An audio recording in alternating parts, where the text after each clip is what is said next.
NNTV Telugu news కి స్వాగతం. ముందుగా ముఖ్యాంశాలు.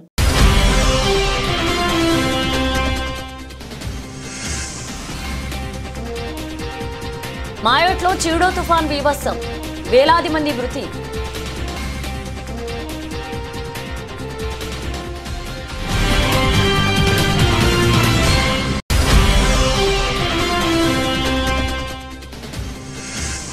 రాజ్యసభలో రాజ్యాంగంపై చర్చ ప్రారంభం. రేపు సాయంత్రం ప్రసంగించనున్న ప్రధాని నరేంద్ర మోదీ.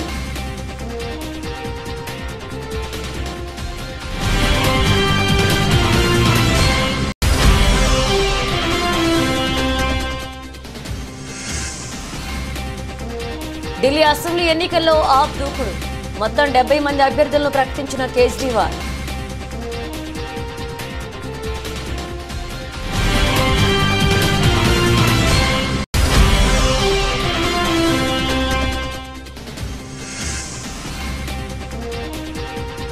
తిరిగి ప్రారంభమైన తెలంగాణ అసెంబ్లీ సమావేశాలు, వాడి వేడిన కొనసాగుతున్న చర్చ.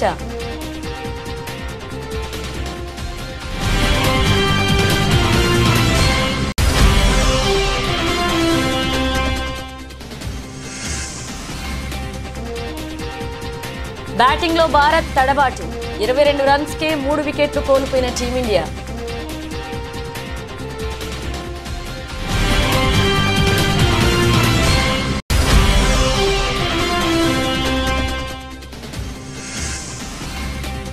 మళ్లీ బలపడిన మెగా బంధం, ఆ గొడవలకు చెక్ పెట్టినట్లే అంటూ మురిసిపోతున్న mega Allu fans.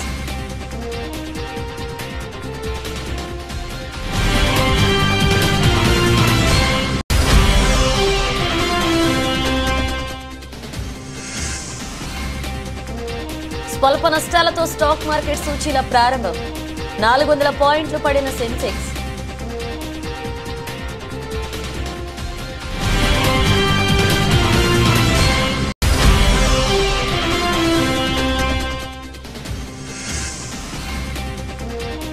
Gold lovers కి గుడ్ న్యూస్, తగ్గిన బంగారం ధర.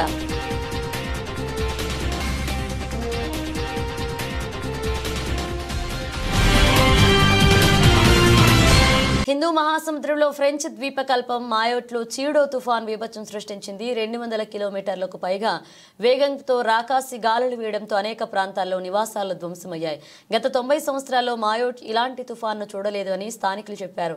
ఆగ్నేయ హిందూ మహాసముద్రంలో ఏర్పడిన ఈ తుఫాన్ కారణంగా మాయోట్ భారీగా నష్టాన్ని చవిచూసింది. దీనికి తోడు మాయోట్కు పక్కనే ఉన్న కొమోరోస్, మడగాస్కర్ ద్వీపాలపైన చిడో తుఫాన్ ప్రభావం చూపింది. చిడో తుఫాన్ కారణంగా మాయోట్తో 10ల సంఖ్యలో మరణించగా వందలాది మంది తీవ్ర గాయాలతో ఆసుపత్రిలో చికిత్స పొందుతున్నారు. అయితే వీరిలో చాలా మంది పరిస్థితి విషమంగా ఉన్నట్లుగా అధికారులు చెప్పారు. మాయోట్, కొమోరోస్, మడగాస్కర్ ద్వీపాలపై తుఫాను ప్రభావం ఉండడంతో ఈ ప్రాంతాల్లో మృతుల సంఖ్య 1000 వరకు చేరే అవకాశం ఉందని అధికారులు తెలిపారు.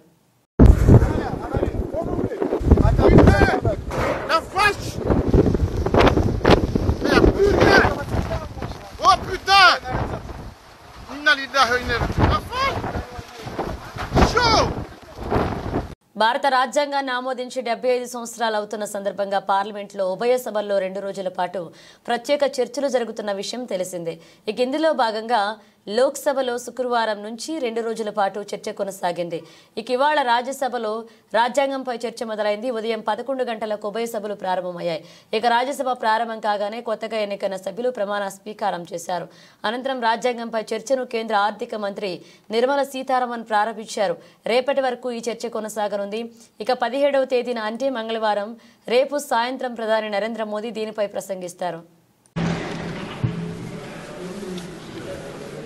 Thank you, Honorable Chairman, sir. Honorable Minister, Honorable Members, time will not be a constraint. In the Lok Sabha, the debate was fructifying in terms of time as well. I will accommodate as many as speakers who may be keen to contribute, and towards that we will be increasing the time. I will report that at 2 p.m. today. Thank you. Nirmala Sitharaman. Thank you very much, sir.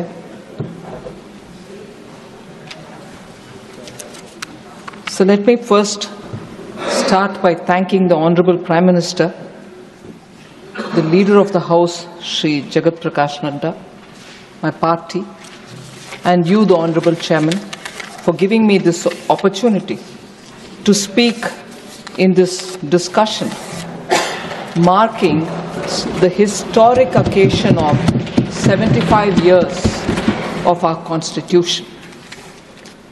I feel very Delhi assembly ఎన్నికల్లో విజయం కోసం Aam Aadmi party వ్యూహాత్మకంగా పావులు కదుపుతోంది. అన్ని పార్టీల కంటే ముందే అభ్యర్థుల ఎంపికను ఆప్ పూర్తి చేసింది. మొత్తం 70 స్థానాల అభ్యర్థులను ప్రకటించారు కేజ్రీవాల్. తుది జాబితాలో 38 మంది అభ్యర్థుల పేర్లను ప్రకటించారు. అరవింద్ కేజ్రీవాల్ ప్రస్తుతం ప్రాతినిధ్యం వహిస్తున్న న్యూఢిల్లీ సీటు నుంచి బరిలోకి దిగారు. కల్కాజీ నుంచి సీఎం అతీషి పోటీ చేస్తున్నారు. బీజేపీ కాంగ్రెస్ కంటే వేగంగా అభ్యర్థుల ఎంపికను పూర్తి చేసిన కేజ్రీవాల్ ప్రచారంపై దృష్టి పెట్టారు. ఆదివారం పార్టీ తన 4వ జాబితా విడుదల చేశారు. ఇందులో 38 మంది అభ్యర్థులకు టికెట్లు ఇచ్చారు. అంతకుముందు ఆమ్ ఆద్మీ పార్టీ 3 జాబితాలను విడుదల చేసింది. అందులో 32 మంది అభ్యర్థుల పేర్లను ప్రకటించింది. వచ్చే ఏడాది ఫిబ్రవరిలో ఢిల్లీ అసెంబ్లీ ఎన్నికలు జరగబోతున్నాయి. కాంగ్రెస్తో ముందస్తు ఎన్నికల పొత్తుకు అవకాశం లేదు అని కేజ్రీవాల్ తేల్చి చెప్పారు. సొంత బలంతోనే తమ పార్టీ ఎన్నికల్లో పోటీ చేస్తుంది అని స్పష్టం చేశారు. దీంతో ఢిల్లీలో ఆప్, బీజేపీ, కాంగ్రెస్ మధ్య అన్ని స్థానాల్లో త్రిముఖ పోటీ ఉండే అవకాశం కనిపిస్తుంది. అరవింద్ కేజ్రీవాల్ బరిలో ఉన్న న్యూఢిల్లీ సీట్లో పోటీ రసవత్తరంగా మారింది. కేజ్రీవాల్పై సందీప్ దీక్షిత్ను కాంగ్రెస్ అభ్యర్థిగా ప్రకటించింది. మాజీ ఎంపీ ప్రవేశ్ సాహెబ్ సింగ్ వర్మను బరిలోకి దింపాలని బీజేపీ నిర్ణయించినట్లుగా తెలుస్తుంది. ముఖ్యమంత్రి అతీషి కల్కాజీ నుంచి ఎన్నికల రంగంలోకి దిగారు. దీంతో పాటు గ్రేటర్ కైలాష్ నుంచి సౌరభ్ భరద్వాజ్, బాబర్పూర్ నుంచి గోపాల్ రాయ్, మాల్వియా నగర్ నుంచి సోమనాథ్ భారతి, మతియా మహల్ నుంచి షోయబ్, రాజేంద్రనగర్ నుంచి దుర్గేష్ పాఠక్ పోటీ చేయనున్నారు.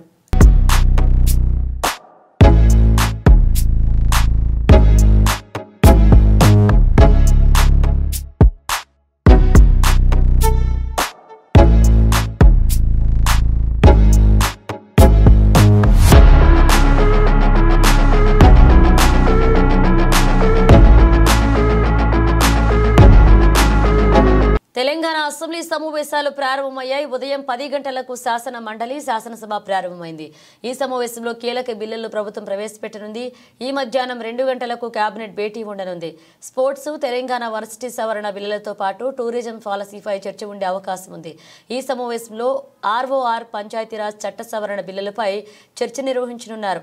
ఇద్దరికి మించి పిల్లలు ఉన్నవారు కూడా పంచాయతీ ఎన్నికల్లో పోటీ చేసేందుకు అనుమతించేలాగా పంచాయతీరాజ్ చట్టంలో సవరణలు తీసుకోవాలని ప్రతిపాదించినట్లుగా తెలుస్తోంది.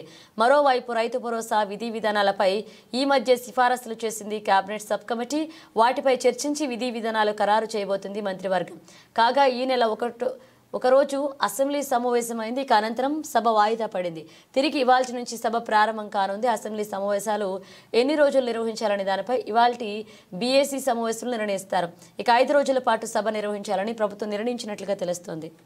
మంత్రి గారు 691 కోట్ల రూపాయల బిల్లులు పెండింగ్ లో ఉన్నాయని చెప్పారు. రాష్ట్రంలో మీరు చూస్తే అధ్యక్ష, బడా కాంట్రాక్టర్లకు మాత్రం బిల్లులు వస్తున్నాయి. చిన్న చిన్న కాంట్రాక్టర్లకు ఇప్పుడు ఒక సంవత్సర కాలం నుంచి 691 కోట్ల రూపాయలు ఇవ్వకుండా సర్పంచులను, ఎంపీటీసీలను ఈ కాంగ్రెస్ ప్రభుత్వం గోసపుచ్చుకుంటా ఉంది అధ్యక్ష. చివరికి ఆ సర్పంచులు, ఎంపీటీసీలు గవర్నర్ గారిని కలిసి మొరబెట్టుకున్నారు, మంత్రుల్ని కలిసి మొరబెట్టుకున్నారు. చలో అసెంబ్లీ కార్యక్రమానికి వస్తే వాళ్ళను అరెస్ట్ చేసి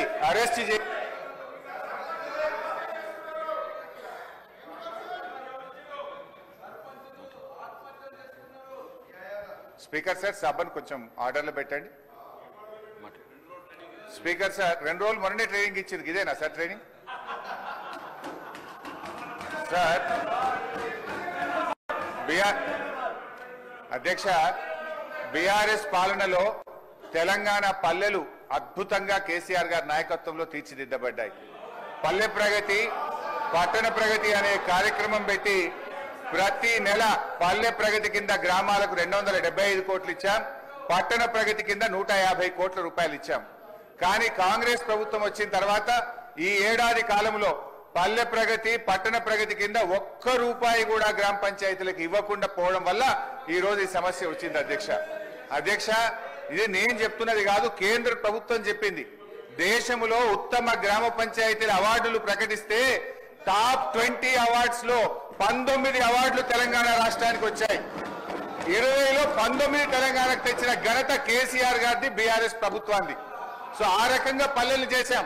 ప్రతి గ్రామ పంచాయతీకి ట్రాక్టరు, ట్యాంకరు, ట్రాలీ, నర్సరీ, వైకుంఠధామము, డంప్ యార్డు పెట్టి తెలంగాణ పల్లెలు దేశానికి ఆదర్శంగా నిలిపిన ఘనత కేసీఆర్ది, బీఆర్ఎస్ పార్టీ. అధ్యక్ష, మేము గౌరవనీయులు మంత్రి గారిని కోరేది ఒక్కటే, ఇవాళ ఈ ప్రభుత్వం వచ్చిన తర్వాత ఎస్ఎఫ్సి నారాయణపేట జిల్లా మక్తల పట్టణంలో వెలిసిన శ్రీ శ్రీ పడమటి ఆంజనేయ స్వామి బ్రహ్మోత్సవాల్లో భాగంగా పడమటి ఆంజనేయ స్వామిని దర్శించుకుని స్వామివారికి పట్టు వస్త్రాలు సమర్పించారు. ప్రత్యేక పూజలు చేశారు. రాష్ట్ర దేవాదాయ శాఖ మంత్రి కొండా సురేఖ, మక్తల ఎమ్మెల్యే వాకిటి శ్రీహరి పాల్గొన్నారు. బ్రహ్మోత్సవాల్లో భాగంగా నేడు మక్తల పట్టణంలోని పడమటి ఆంజనేయ స్వామి దేవాలయానికి విచ్చేసిన మంత్రికి పూర్ణకుంభంతో స్వాగతం పలికారు ఆలయ పాలక మండలి మరియు ఆలయ అర్చకులు. మక్తల పడమటి ఆంజనేయ స్వామి బ్రహ్మోత్సవాలు ప్రతి ఏటా డిసెంబర్ మాసంలో నిర్వహిస్తారు. పౌర్ణమి రోజున స్వామివారి రథోత్సవ వేడుకలు నిర్వహించనున్నారు. ఈ నెల 13 నుండి 19వ తేదీ వరకు శ్రీ పడమటి ఆంజనేయ స్వామి వారి బ్రహ్మోత్సవాలు అత్యంత వైభవంగా నిర్వహిస్తున్నారు. నేడు పడమటి ఆంజనేయ స్వామి రథోత్సవం సందర్భంగా స్వామివారి దర్శనం కోసం తెల్లవారుజాము నుండి భక్తులు బారులు తీరి స్వామివారిని దర్శించుకుంటున్నారు.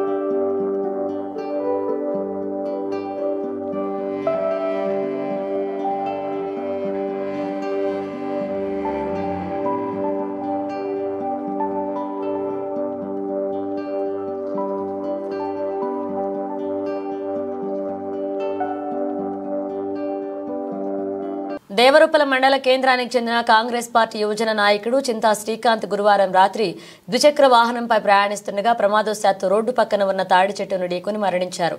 ఈ సందర్భంగా పాలకుర్తి నియోజకవర్గ కాంగ్రెస్ పార్టీ ఇన్ఛార్జ్ హనుమాండ్ల ఝాన్సీరెడ్డి ఆదివారం సాయంత్రం శ్రీకాంత్ ఇంటికి వెళ్లి వారి చిత్రపటానికి పూలు చల్లి వారి కుటుంబ సభ్యులను పరామర్శించి అధైర్యపడొద్దని, అన్ని విధాలా కాంగ్రెస్ పార్టీ అండగా ఉంటుంది అని తెలిపి శ్రీకాంత్ కుటుంబ సభ్యులకు ఆర్థిక సాయం అందజేశారు.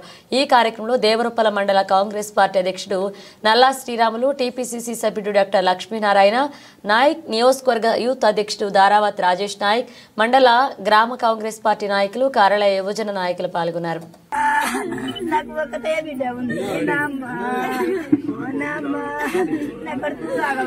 సంగారెడ్డి జిల్లా జనహృదయ నేత, మన సంగారెడ్డి నియోజకవర్గ అసెంబ్లీ కంటెస్టెడ్ అభ్యర్థి మరియు సంగారెడ్డి జిల్లా ముదిరాజ్ సంఘ అధ్యక్షులు పులిమామిడి రాజు తన జన్మదినాన్ని పురస్కరించుకుని తమిళనాడు రాష్ట్రానికి సంబంధించిన కుంభకోణంలోని ఆలయాలతో తన సతీమణి పులిమామిడి మమత, కుమార్తె మాధవి, కుమారుడు మనోజ్లతో కలిసి కుటుంబ సమేతంగా ప్రత్యేక పూజా కార్యక్రమాన్ని నిర్వహించారు. ఈ సందర్భంగా పులిమామిడి రాజు మాట్లాడుతూ సంగారెడ్డి నియోజకవర్గ ప్రజలందరూ ఎల్లవేళలా సుఖ సంతోషాలతో ఆయురారోగ్యాలతో అష్టైశ్వర్యాలతో ఉండాలని పులిమామిడి రాజు ఆ భగవంతుని ప్రార్థించారు. ఎల్లవేళలా ప్రజలకు అందుబాటులో ఉంటారని, మానవ సేవే మాధవ సేవ అన్నారు. ఇట్టి కార్యక్రమంలో భట్టాచార్య, సుందరయ్య, పంతులు, పటోళ్ల వీరారెడ్డి, గురుప్రసాద్, సోమశంకర్ మరియు పిఎంఆర్ యువసేన సభ్యులు పాల్గొన్నారు.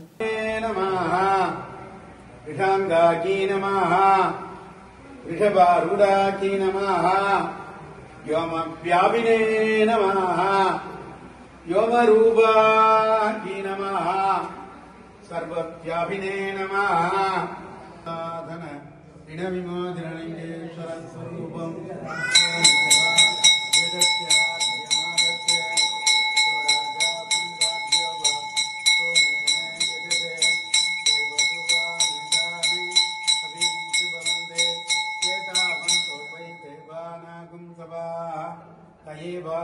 నూతనంగా ఏర్పడిన మాసాయిపేట మండలాన్ని అన్ని రంగాల అభివృద్ధి చేసేందుకు కృషి చేస్తా అని నర్సాపూర్ నియోజకవర్గ ఇన్ఛార్జ్ అవుల రాజిరెడ్డి అన్నారు.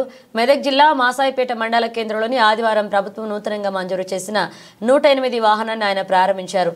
నూతన మండలం ఏర్పడి 4 సంవత్సరాలు గడుస్తున్నా గత ప్రభుత్వం పట్టించుకోలేదని, కాంగ్రెస్ ప్రభుత్వం ఏర్పడిన వెంటనే మండలాన్ని అధికారికంగా ఏర్పాటు చేస్తూ గెజెట్ విడుదల చేసిందని తెలిపారు.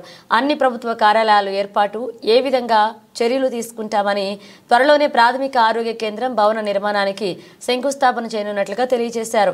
ఎత్తిపోతల పథకానికి సర్వే చేపట్టామని, రైతుల కష్టాలు తీర్చేందుకు ప్రభుత్వం కృషి చేస్తుందని తెలిపారు. జాతీయ రహదారిపై ప్రమాదాలు జరిగి ఎంతో మంది ఇబ్బంది పడుతున్నారని, వారు దృష్టిలో పెట్టుకుని ప్రభుత్వం 108 వాహనాన్ని మంజూరు చేసిందన్నారు. ఈ కార్యక్రమంలో మాజీ సర్పంచ్ మధుసూదన రెడ్డి, కాంగ్రెస్ పార్టీ సీనియర్ నాయకుడు సిద్దిరాములు గౌడ్, మాజీ ఎంపీటీసీ కృష్ణారెడ్డి, మండల కాంగ్రెస్ పార్టీ అధ్యక్షుడు శ్రీకాంత్ రెడ్డి, సొసైటీ డైరెక్టర్ నరసింహులు, మాజీ ఉప సర్పంచ్ నాగరాజు, రామంతపూర్ తాండా మాజీ సర్పంచ్ గోపీనాయక్ పాల్గొన్నారు. పెట్టినందుకు వారికి మాసపేట మండల కేంద్రం అందరి తరఫున ప్రత్యేక ధన్యవాదాలు, కృతజ్ఞతలు తెలియజేసుకుంటున్నాం. అలాగే ఇంత మీ అందరూ పెద్దలు చెప్పినట్టు ఆల్రెడీ ఇది మాటల ప్రభుత్వం కాదు, చేతల ప్రభుత్వం అని నిరూపిస్తూ ఏదైతే ఇంతకుముందు పిహెచ్సి సెంటర్ కొరకు ఆల్రెడీ వారు ఎంఆర్ఓ వారికి కూడా లెటర్ ఇవ్వడం జరిగింది. దానికి సంబంధించిన ప్లేస్ను కూడా వాళ్ళు సార్కు ఇవ్వడం జరిగింది. కాబట్టి ప్రతి కార్యక్రమము నాకు తెలిసి వారి ఆధ్వర్యంలో, ఎందుకంటే మాసైపేటలనే మన ముద్దుబిడ్డ కాబట్టి ప్రతి కార్యక్రమం అతను తప్పకుండా తీసుకుంటాడు. అన్ని కార్యాలయాలు వచ్చే విధంగా కృషి చేసి మాసైపేటకు మంచి రోజులు తెస్తాడు. ఈ 108 తెచ్చినందుకు మనం కూడా ప్రతి ఒక్కరం చిత్తశుద్ధితోని అందరం సద్వినియోగం చేసుకొని దాన్ని వాడుకొని ప్రజల ఆరోగ్యాలు మంచిగా చేసుకోవాలని మండల ప్రజలందరికీ మనస్ఫూర్తిగా తెలియజేసుకుంటూ ఇలా కార్యక్రమాలన్నీ చేయాలని మనందరి తరఫున గౌరవ ఆవల రాజిరెడ్డి గారికి మరొకసారి విన్నవిస్తూ జై కాంగ్రెస్, జై మాసైపేట. ఏర్పాటు అనేది ఒక సుదీర్ఘమైన అధ్యాయం. దాంట్లో మాసాయిపేట మండలంలోని పలు గ్రామాలు ఈ రోజైతే ఏ మండలాలు ఉన్నాయో అన్ని గ్రామాల ప్రజలు మరి అప్పుడు అన్ని కులాలకు మరి రాజకీయ పార్టీలకు అతీతంగా ఒక తాటి మీద నిలిచి సుదీర్ఘ పోరాటం చేసిన తర్వాత మనం మాసాయిపేట మండలం ఏర్పడింది. ఈ ఫలితాలు, దాని ఘనత ప్రతి ఒక్కరు, ఏ ఒక్కరికి సంబంధించింది కాదు. ప్రతి సామాన్యునికి ఆ రోజు ప్రతి కుల సంఘాలు వాళ్ళ తోచిన విధంగా డబ్బులు వేసుకొని మన రోడ్డు మీద కూర్చొని పోరాటం చేసాం. దాంట్లో అప్పుడున్న పోరాట సమితి ఉంది.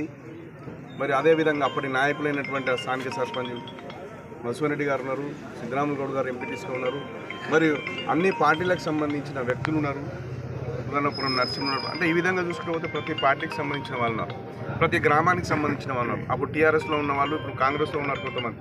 కాబట్టి మాసాయిపేట మండలం అంటేనే రాజకీయాలకు కొత్త ఒరవడి చూపెట్టబోతుంది.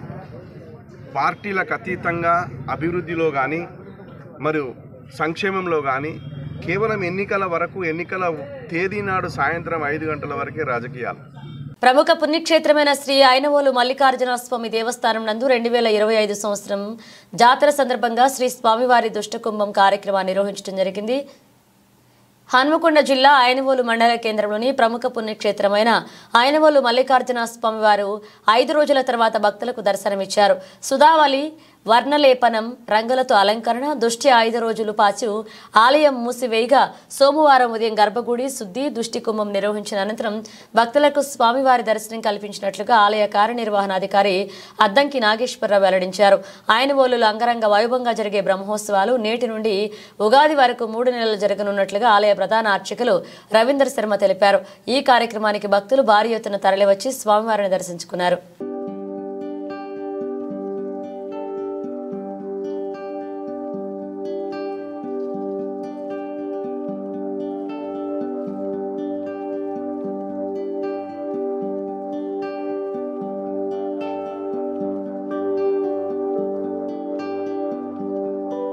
ఏపీ, కర్ణాటక నుంచి లక్షలాది మందికి పైగా భక్తులు రాగా గద్వాల్, మల్దకల్, తిమ్మప్ప జాతర గద్వాల్ నియోజకవర్గం నుంచే కాకుండా ఏపీ, కర్ణాటక స్వామికి తమ మొక్కులు తీర్చుకున్నారు. అనంతరం నగదు, వస్తు రూపేణ కానుకలు సమర్పించుకుంటున్నారు.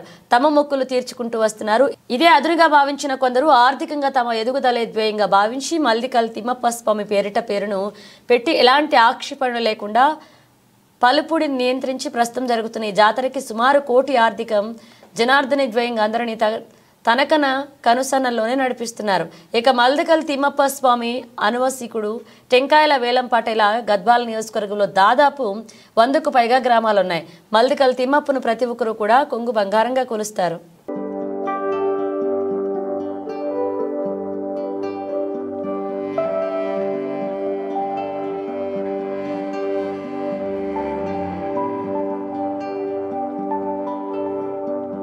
మూడో టెస్ట్ తొలి ఇన్నింగ్స్లో భారత్ పీకల్లోతు కష్టాల్లో కూరుకుపోయింది.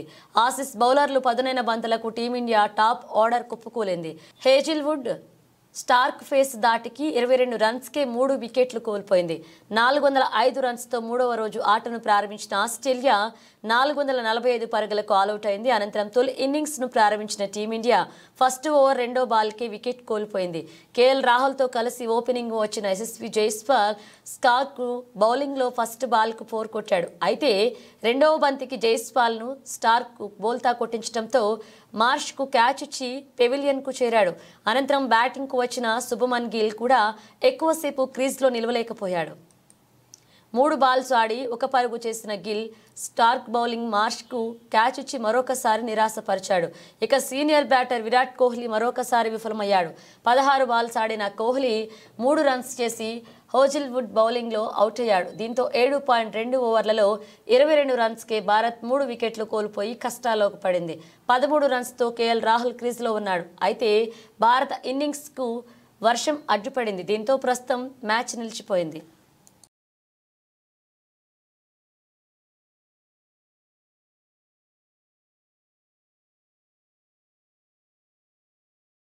మెగాబంధం మళ్లీ బలపడింది. ఇన్నాళ్లు ఊరేగిన ఊహాగానాలు బిత్తరపోతున్నాయి. సోషల్ మీడియాలో పేటరేగిపోయిన ప్రచారాలు తలదించుకుంటున్నాయి. మెగా అల్లు ఫ్యామిలీలో గొడవలంటూ గోల చేసిన గొంతులన్నీ చడీ చప్పుడు చేయడం లేదు. ఆ మెగా కలయిక ఎన్నో ప్రచారాలను పటాపంచలు చేసింది. ఆ మెగా సన్నివేశం ఆప్యాయతలకు ఆహ్వానం పలుకుతుంది. తెలుగు సినీ ఇండస్ట్రీలో మెగా హీరో ఐకమత్యం చూస్తే ఎవరికైనా ముచ్చట వేస్తుంది. ఈ ఫ్యామిలీలో ఏ ఒక్కరికి ఏ చిన్న కష్టం వచ్చినా మెగా ఫ్యామిలీ మెంబర్స్ అంతా మేమున్నామంటూ కదలి వస్తారు. అల్లు అర్జున్ అరెస్ట్ ఎపిసోడ్లో అచ్చం ఇదే జరిగింది. వీరి ఆప్యాయతల ముందు చిన్న చిన్న గొడవలు చిన్నబుచ్చుకున్నాయి. సంధ్యా థియేటర్ తొక్కిసలాట ఘటనలో అల్లు అర్జున్ అరెస్ట్ వార్త వినగానే మెగాస్టార్ చిరంజీవి వెంటనే కదలి వచ్చారు. ఆయన భార్య సురేఖ, తమ్ముడు నాగబాబు కూడా అల్లు ఇంటికి చేరిపోయారు. ఇక అల్లు అర్జున్ కూడా తన ఫ్యామిలీతో కలిసి చిరంజీవి ఇంటికి వెళ్లారు. వీరంతా హ్యాపీగా ఒకే చోట చేరారు. ఈ సన్నివేశాలను చూసిన మెగా అల్లు ఫ్యాన్స్ సంబరపడిపోతున్నారు. ఫ్యామిలీ గొడవలకు చెక్ పడినట్లేనని మురిసిపోతున్నారు. అల్లు అర్జున్ అరెస్ట్లో ట్విస్ట్లే కాదు, ఫ్యామిలీ ఎమోషన్స్ కనిపించాయి. అయోమయంలో ఉన్న ఫ్యాన్స్ కి హ్యాపీ ఎండ్ దొరికినట్లయింది. మెగా అల్లు ఫ్యామిలీ కలయిక ఆత్మీయతలకు అనుబంధాలకు అర్థాన్ని చాటి చెప్పింది.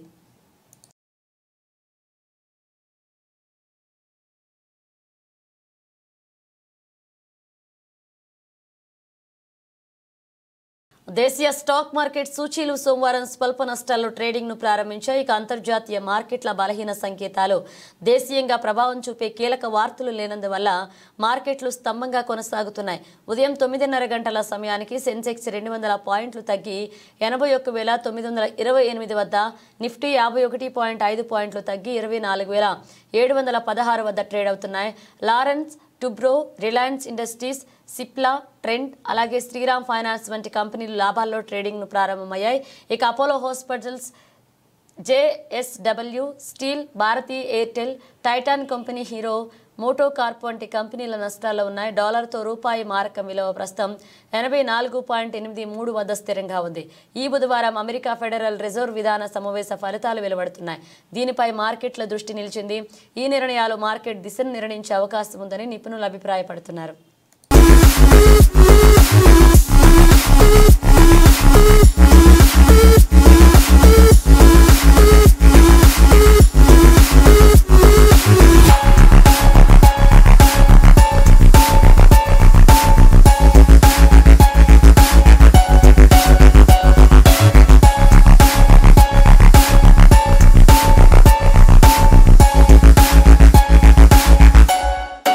గోల్డ్ లవర్స్ కదిరిపోయే న్యూస్ వచ్చింది. కొంతకాలంగా పెరుగుతూ షాకిస్తున్న బంగారం ధరలు ఎట్టకేలకు దిగి వస్తున్నాయి. దీంతో బంగారం కొనేందుకు సరైన సమయం ఇదే అంటున్నారు నిపుణులు. గత 2 రోజులుగా బంగారం ధరలు భారీగా తగ్గాయి. ఇవాళ సోమవారం 10 మేరకు బంగారం ధర తగ్గింది. దేశంలో వివిధ నగరాల్లో బంగారం ధరలు ఎలా ఉన్నాయో ఓసారి చూద్దాం. ఢిల్లీలో 22 క్యారెట్లు 10 గ్రాముల బంగారం ధర 71,540గా ఉండగా 24 క్యారెట్ల 10 గ్రాముల బంగారం ధర 78,030గా నమోదైంది. ఇక కోల్కతాతో పాటు చెన్నై, ముంబై, బెంగళూరు, హైదరాబాద్, విశాఖపట్నం, విజయవాడలో 22 క్యారెట్ల 10 గ్రాముల బంగారం ధర 71,390గా నమోదవగా 24 క్యారెట్ల 10 గ్రాముల బంగారం ధర 77,880గా ఉంది. మరొక వైపు వెండి కూడా బంగారం బాటలో నడుస్తుంది. గత 2 రోజులుగా వెండి రేట్లు 4,100 మేరకు తగ్గాయి. హైదరాబాద్, కేరళ, చెన్నై కిలో వెండి 99,900గా నమోదవగా ఢిల్లీ, కోల్కతా, బెంగళూరు, ముంబైలో కేజీ వెండి ధర 92,400గా కొనసాగుతుంది. బంగారం, వెండి ధరలను ఎప్పటికప్పుడు తెలుసుకునేందుకు 8955664433కి మిస్డ్ కాల్ ఇస్తే చాలు, వెంటనే మీ మొబైల్కు మెసేజ్ రూపంలో వస్తాయి.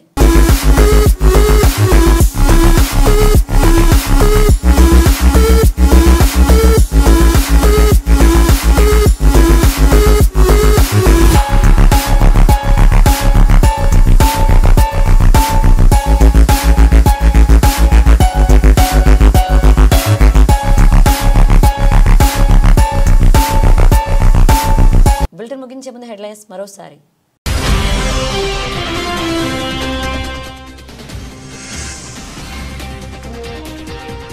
మాయోట్లో చిడో తుఫాన్ బీభత్సం, వేలాది మంది మృతి.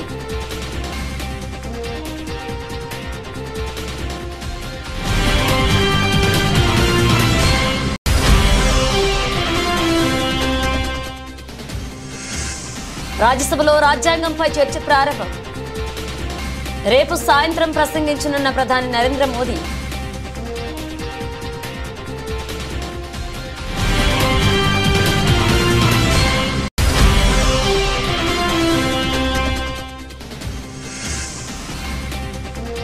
ఢిల్లీ అసెంబ్లీ ఎన్నికల్లో ఆప్ దూకుడు, మొత్తం 70 మంది అభ్యర్థులను ప్రకటించిన కేజ్రీవాల్.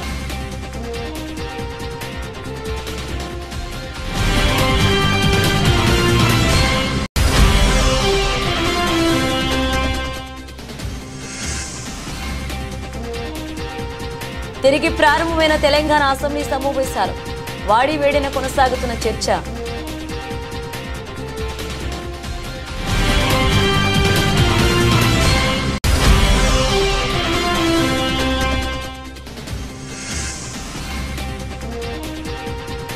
బ్యాటింగ్లో భారత్ తడబాటు, 22 రన్స్కే 3 వికెట్లు కోల్పోయిన టీమిండియా.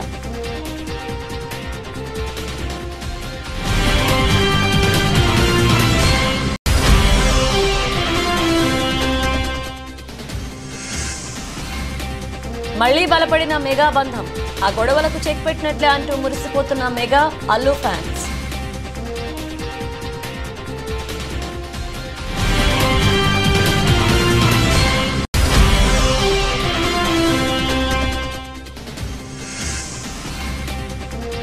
స్వల్ప నష్టాలతో స్టాక్ మార్కెట్ సూచీల ప్రారంభం, 400 పాయింట్లు పడిన సెన్సెక్స్.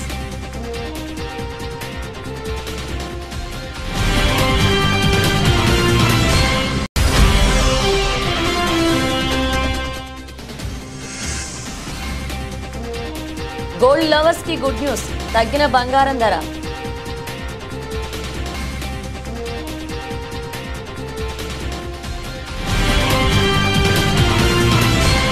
ఇవి పిలిచిన అప్డేట్స్, మరణ అప్డేట్స్తో మళ్ళీ కలుద్దాం.